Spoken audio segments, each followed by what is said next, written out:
आजकाल आपण बऱ्याचशा सेलिब्रिटीजना किंवा आपल्या आसपासच्या लोकांच्या हातामध्ये किंवा गळ्यामध्ये क्रिस्टल्स पाहतो.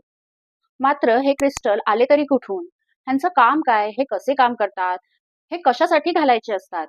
आणि हे घातल्यावर होतं तरी काय? असे अनेक प्रश्न तुमच्या मनात सुद्धा आले असतील आणि ह्याच प्रश्नांची उत्तरं देण्यासाठी मी एक छोट्या-छोट्या व्हिडिओजची मालिका तयार करणार आहे. जेणेकरून तुम्हाला क्रिस्टल्स विषयीची माहिती मिळेल. सर्वात पहिला प्रश्न म्हणजे हे क्रिस्टल्स आले कुठून? क्रिस्टल्स आपल्याला प्रकृतीने दिलेलं वरदान आहे. क्रिस्टल्स जगाच्या पाठीवर वेगवेगळ्या ठिकाणी, कधी दऱ्याखोऱ्यांमध्ये, तर कधी डोंगराळ प्रदेशात, तर कधी पाण्याच्या बाजूला अशा ठिकाणी सापडतात. हे एक प्रकारचे स्टोनच असतात. मात्र हे स्टोन आपल्या शरीरातल्या चक्रांवर प्रभावीपणे काम करतात, म्हणूनच हे महत्त्वपूर्ण आहे.